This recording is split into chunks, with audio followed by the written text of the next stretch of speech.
Yo, what up, YouTube? It's Anthony Fallon, Tone Setter Sports Channel. Let's go. Um, this one we're gonna talk about the NBA, man. We're gonna talk about last night's game, Portland Trail Blazers versus the Golden State Warriors. Now, I'm not gonna lie, I fell asleep third quarter. Third quarter for any NBA game is the determining factor of who's going to pretty much win this game. I don't care if you're up by 20 something points, just like Portland was last night going into the half. And matter of fact, I should have watched the highlights before I even came on, but still, I don't need to be honest with you, because they're done. They're done. I'm sorry, Portland. I thought that y'all was gonna give them a run for their money. I really did. I thought y'all was gonna do the damn thing this year, man.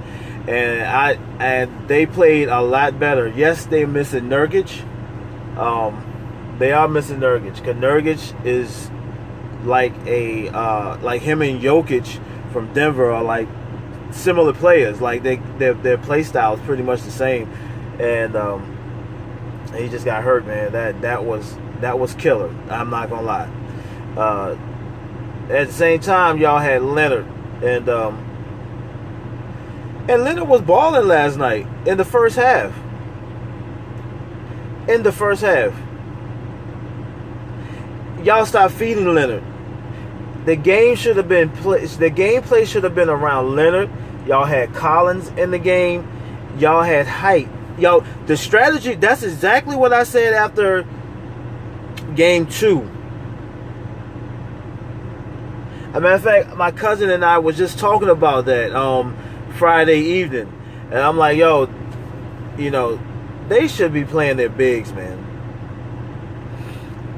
They are getting out rebound.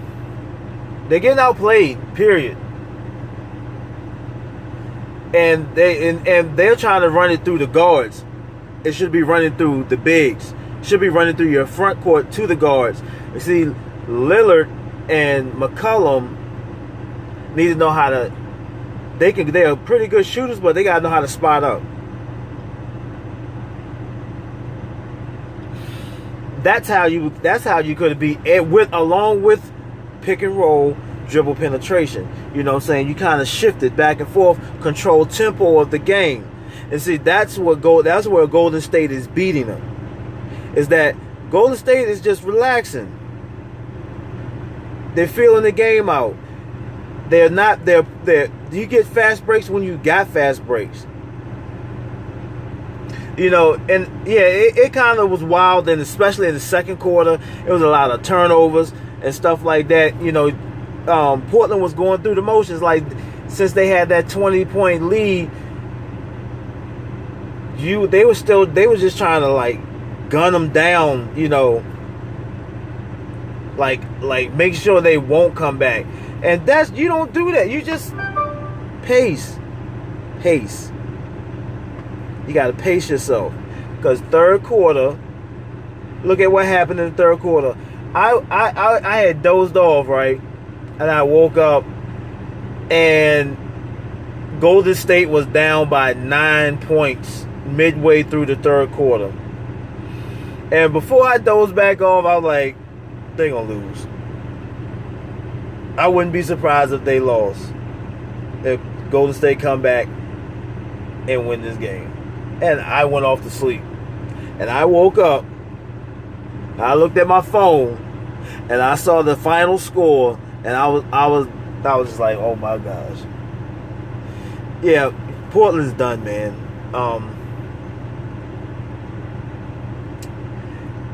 I just think they've been outcoached.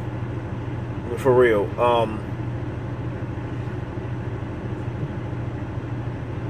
The thing that Golden State has on the teams in the NBA is that they can play various styles of basketball. They can go fast. They can go up tempo and get them open threes from Clay and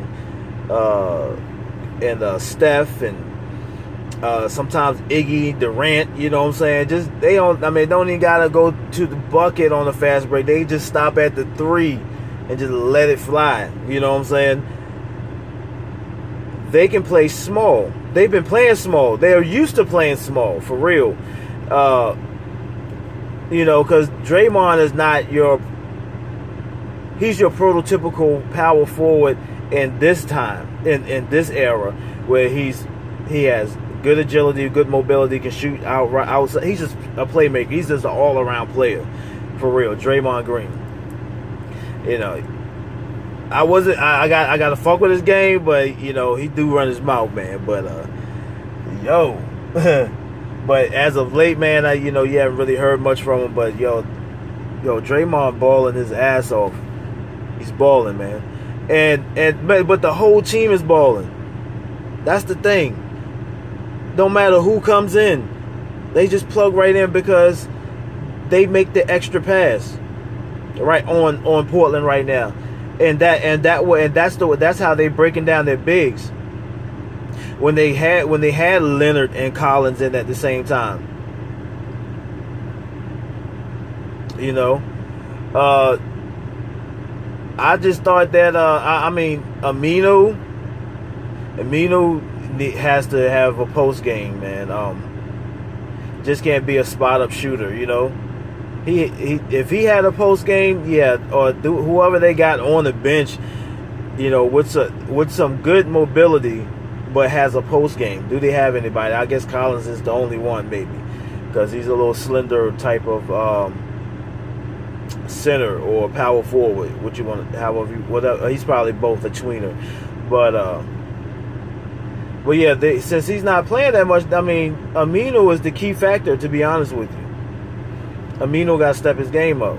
He's solid, but he has to. I don't know if he's going to play above that, because I called that last year too. And I like Aminu. I thought he was going to be more, just not just a solid player. I thought he was going to be above that. You know, C plus, B grade type player. You know what I'm saying?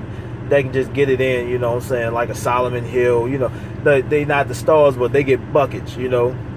They just got a solid game, all around game about him, and I just don't see that. Like, yo, he needs to play in the post. He should be down there snatching buckets and playing from the outside. See, he could be that dual threat too if he had a post game. I haven't seen it yet. Maybe I'm tripping, you know. But yeah, it's cool, man. I mean, I just thought it was going to be a better Western Conference Finals, man. It's very disappointing to me to even watch it, because leading up to the Western Conference Finals, that I thought it was going to be, starting from the beginning of the season, I thought the Western Conference was going to be some garbage, especially with the starting five from Golden State, you know, all stars, you know, with Boogie on down and stuff, so down to Curry, along with Iggy, you know, along with Livingston, who can ball. I can just name those two, man, right there. People forget about Livingston, man. Livingston game nice too, yo.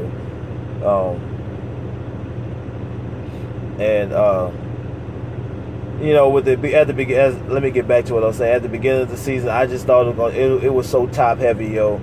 You know, 5 All-Stars on one team, and you have 2 of them that were free agents. You know what I'm saying? That came in. You know, I just thought it was just overkill. You know, all of this teaming up and stuff like that, yo. Like, yo, where's the competitive edge?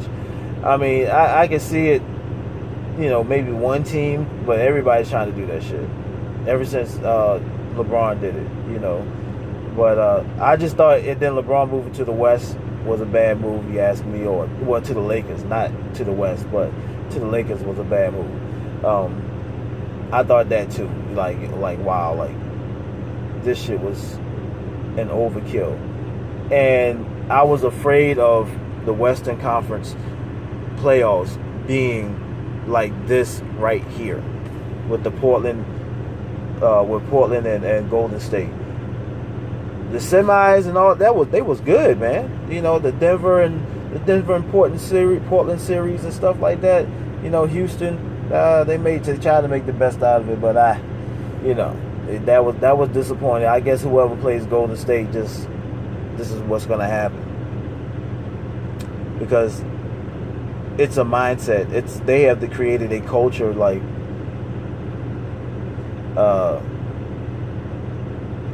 almost like the Spurs. You know what I'm saying? Even your star players are unselfish. You feel me? And your fundamental basketball is so hard to beat. It is nothing wrong with making the extra pass. It is nothing wrong with feeding the player that is hot at the moment. You know, simple things like that. Playing the passing lanes, the deny defense, man. Oh my gosh, yeah, I love that. That was my thing. But anyway, that's not about me. I'm talking about NBA. But yeah, with Portland, man, it's just a sad thing. They just not on that level yet. Simple as that. They gotta try again next year. You're just not gonna beat them any kind of way. You can't waste shots with Golden State. So while they get into these little stretches where they're trying to hit them threes, they rely on them threes too much. Golden State don't even rely on the threes too much because they're getting a lot of buckets within the three-point perimeter. They're getting a lot of cuts, a lot of flashing, a lot of extra passing. You know what I'm saying? Then they're, running screens, rub routes, you know what I'm saying, for Clay, Steph to get open, to knock down threes. Somewhat in the fast break moments too, where they try to get the threes. Clay kind of pressed it a little bit last night. You know what I'm saying? There was some stagnation there. I don't even know if that's a word, but they were stagnant for both teams. But third quarter came on, it was a wrap. Watch tonight's game. If it's a blowout, whoever has the lead, which will probably be Toronto will have the lead going into the half. Come third quarter, watch the Milwaukee Bucks. Now I ain't gonna say they're gonna win, but if they get on a serious run third quarter, and Bucks don't even have to have the lead in the third when third quarter ends, but the lead has to be trimmed down 10 points or less. And if that lead is 10 points or less going into the fourth, Milwaukee Bucks are going to win the damn game. Watch what I tell you. Anyway, I just wanted to chop it up with y'all. This is Anthony Fallon, Tone Setter Sports. Peace. I'm out.